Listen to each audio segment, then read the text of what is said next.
This channel does not promote any violent, harmful, or illegal activities. All content provided by this channel is meant for an educational purpose only. এই মুহূর্তে খবর পাচ্ছি ধীর গতিতে কাজের অভিযোগে বিএলওকে প্রকাশ্যে হুঁশিয়ারির অভিযোগ। আউশগ্রামের বিডিওর বিরুদ্ধে ক্ষোভে ফুঁসছেন বিএলওদের একাংশ। কি অভিযোগ শুনবো, তার আগে ছবিটা দেখুন।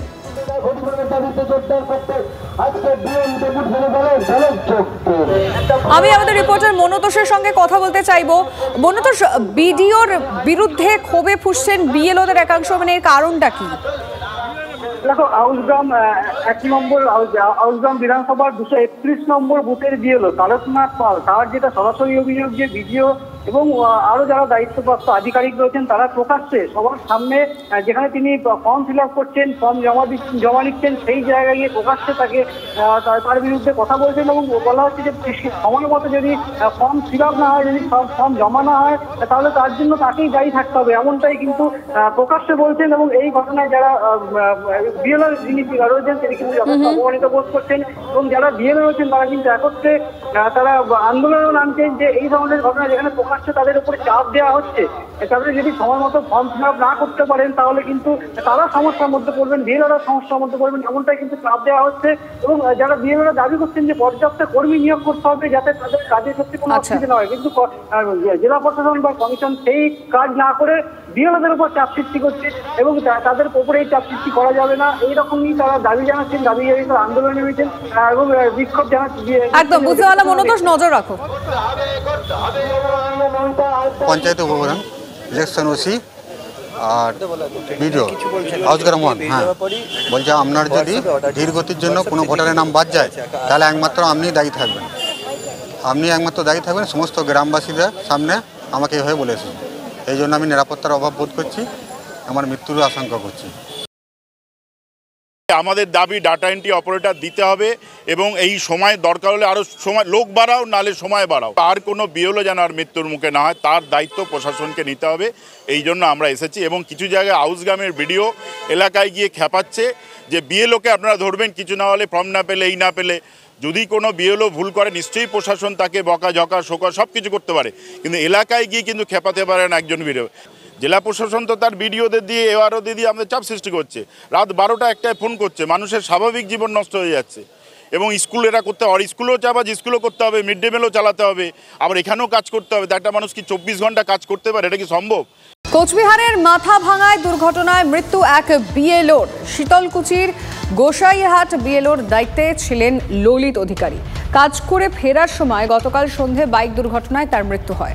তৃণমূলের দাবি কাজের চাপে চিন্তাগ্রস্ত ছিলেন ললিত অধিকারী, সে কারণেই দুর্ঘটনা ঘটেছে। উনি এসআইআর কাজ করছিলেন বিএলআরও, গ্রামের বাড়িতে ছিল ওদের ডিউটি, ওখান থেকে মাথাভাঙা বাড়িতে আসছিলেন, আসার পথে অ্যাক্সিডেন্ট। মানে উনি মাথাভাঙাতে থাকতো, আর উনি মাথাভাঙাতেই থাকতেন। বিএলওদের উপর যে একটা অমানসিক চাপ যাচ্ছে, তাদের অল্প সময়ের মধ্যে 1000-1200 এই ফর্ম বিলি করা, সেগুলোকে আপলোড করা, তার মধ্যে নেটওয়ার্কের বিভিন্ন রকম প্রবলেম এবং তাদের টাইম ফ্রেম বেঁধে দেওয়া হচ্ছে, একদিনে এতজনের কে আপলোড করতে হবে তথ্য। ললিত বাবু হয়তো বাইকে যাচ্ছিলেন, তার মাথায় কিন্তু সবসময় হয়তো ঘুরছে যে তাকে এই সব টাইম ফ্রেমের মধ্যে, নির্বাচন কমিশনের বেঁধে দেওয়া টাইম ফ্রেমের মধ্যে তাকে সমস্ত কাজটা গোটাতে হবে। 55 বছর বয়সী একজন মানুষ, তিনি হয়তো এই সোশ্যাল মিডিয়া নেটওয়ার্ক সম্পর্কে খুব বেশি একটা ওয়াকিবহাল নয়, স্বাভাবিকভাবে তার এই যে যন্ত্রণা, সেই কথাই তিনি হয়তো ভাবতে ভাবতে অসাবধানবশত তার এই দুর্ঘটনার সম্মুখীন হন এবং দুর্ঘটনার ফলে তিনি মারা যান। এসআইআর এর চাপে বিএলও ছিলেন, সেটা বুঝতে পেরে উল্টো দিকের গাড়ি চালক তাকে চাপা দিয়ে দিলেন, তাকে ধাক্কা মেরে দিলেন। এই সব প্রশ্নের কি উত্তর হতে পারে? পথ দুর্ঘটনা হলেও বলছে এসআইআর এর চাপ। আমি বলছি দেখুন, এই মৃত্যুগুলো না ক্রমান্বয়ে হচ্ছে। প্রথমে কারা ছিল? প্রথমে মৃত্যু হচ্ছিল, অসুস্থ হচ্ছিল, কারা হার্ট অ্যাটাক হচ্ছিল, ভোটার। এখন হচ্ছে বিএলও। আর এই এসআইআর হয়ে গেলে ওই তপসিয়ার পার্টি অফিসে দেখবেন হার্ট অ্যাটাকের লাইন লেগে যাবে।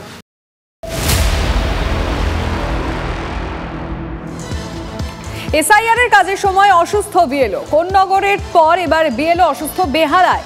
বেহালার বেসরকারি হাসপাতালে ভর্তি বিএলও দেবশ্রী চক্রবর্তী। অত্যাধিক কাজের চাপেই অসুস্থ, এমনটা দাবি বিএলওর মায়ের। প্রচুর প্রেশার। তারপরে অ্যাপ যেটা দিয়েছে সেইটা অ্যাপটা কাজই করে না। একবারে রাত্রিবেলা, মানে ওকে মাঝরাত্রি পর্যন্ত কাজ করতে হয়, রাত্রের দিকে অ্যাপটা একটু পাওয়া যায়। তারপরে মানে যারা আসছে তারাও এত মানে বারবার করে নানা রকম ভাবে বিরক্ত করছে, সেটারও একটা প্রেশার থাকে। আবার ভবানী ভবন থেকে বলছে যে 4 তারিখের মধ্যে জমা দেওয়ার কথা ছিল, আর ভবানী ভবন থেকে ওর যে সিনিয়র যারা তারা বলছে যে 26 তারিখের মধ্যে জমা দেবে। তখন তো ওরা আরো মাথায় হাত পড়ে গেল, তার জন্য অসুস্থ হয়ে পড়েছে। তো সেটার জন্য একটু সময় পেলে ভালো হতো। এসআইআর এর কাজের চাপে অসুস্থ বিএলওকে স্থানান্তর, কোন্নগর থেকে মেডিকেল কলেজ হাসপাতালে রেফার। পরিবারের দাবি এসআইআর এর কাজের চাপে সেরিব্রাল অ্যাটাক হয় তপতি বিশ্বাসের। ইতিমধ্যে বিএলওকে কাজ থেকে অব্যাহতি দিয়েছে প্রশাসন। ডিও সাহেব আমাদের আশ্বাস দিয়েছেন যে কোনো রকম যদি ফার্দার ট্রিটমেন্টের জন্য যদি কোনো কিছু প্রবলেম হয় তো ওনাদের যে সুপারভাইজার আছে তার থ্রু দিয়ে এসডিও সাহেবকে জানাতে। ওনার সাথে পার্সোনালি কথা বললাম, উনি আমাদের আশ্বাস দিয়েছেন যে অবভিয়াসলি উনি সেই জায়গাটা দেখে নেবেন।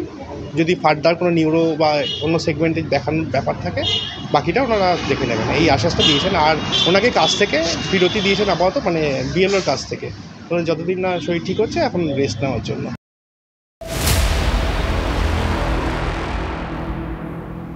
মৃত বিএলওদের পরিবারকে সাহায্যের আশ্বাস রাজ্যের। মৃত বিএলওদের পরিবারকে 2 লক্ষ টাকা করে আর্থিক সাহায্যের ঘোষণা মুখ্যমন্ত্রীর। অসুস্থ বিএলওদের 1 লক্ষ করে টাকা দেওয়ার ঘোষণা করেছেন Mamata Bandyopadhyay.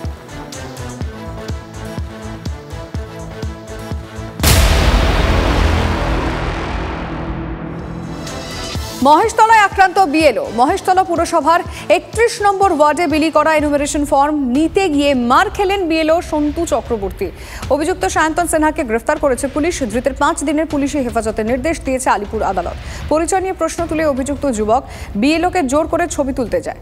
Booth level officer বাধা দিলে বাদানুবাদ হয়। অভিযোগ এরপরই বিএলওর উপর চড়াও হয় অভিযুক্ত। কলার ধরে বিএলওকে বেধড়ক মারধর করা হয়। বুকে ও পাঁজরে আঘাত লাগে। মহেশতলা থানায় লিখিত অভিযোগ দায়ের করেন বিএলও। ঘটনায় ফের প্রশ্নের মুখে নির্বাচন আধিকারিকদের নিরাপত্তা। এই কার্ড ওনাদের দেখানো হয় পরে, তা সত্ত্বেও আমাদেরকে মানতে চাইনি। আমি যখন এই আই কার্ডটা দেখিয়ে বলি আমি বুথ লেভেল অফিসার, কেন আপনাকে ফর্ম দেব, দাঁড়ান আপনার ছবি তুলবো, আমাকে আঙুল দেখিয়ে বলা হয়। তখন আমি চলে আসতে যাই, আবার ফর্মগুলো ওনার ফর্ম ওনাকে দিয়ে আমি ওনার কালেক্ট করা যেটা ছিল সেটা নিয়ে এমন সময় দৌড়ে গিয়ে আমার পেছন থেকে আমার কলার ধরা হয়, ধরে উল্টো পাল্টা আলতু ফালতু কথা বলা হয় এবং একটা ধস্তাধস্তি সিচুয়েশন। ওখানে পড়ে থাকা ইট নিয়ে প্রায় আমাদের মারতে আসে। সহযোগিতায় আমরা নিজেদেরকে বাঁচিয়ে ওখান থেকে চলে আসি। বিএলওর যে তালিকা ওয়েবসাইটে দেওয়া আছে সেখান থেকে বিএলও কে সরাসরি কথা বলছে, তাহলে আমি যখন যাচাই করে নিতে পারবো তখন তো আর ওই কার্ডটা দেখার পরে তার গায়ে হাত দেওয়াটা ঠিক নয়, কাজে হস্তক্ষেপ করা ঠিক নয়। আমি ছেলেটিকে কোনোদিন কোনো পার্টি করতে দেখিনি, কিন্তু তার পরিবারের সদস্য বাবা তিনি, আমরা আমি যদি ছোটবেলা থেকে পার্টি করি, তার বাবাকে আমি ছোটবেলা থেকেই দেখেছি সিপিএম পার্টির ঝান্ডা কাঁধে নিয়ে সামনের সারিতে থাকা লোক এখনো পর্যন্ত সিপিএম পার্টিটাই করেন। তাহলে কাজটাকে ব্যাঘাত ঘটাবার জন্য কি এটা করা হলো, এটাই আমার এখন সন্দেহ হচ্ছে। অ্যারেস্ট হয়েছে, পুলিশের কাস্টডিতে আছে।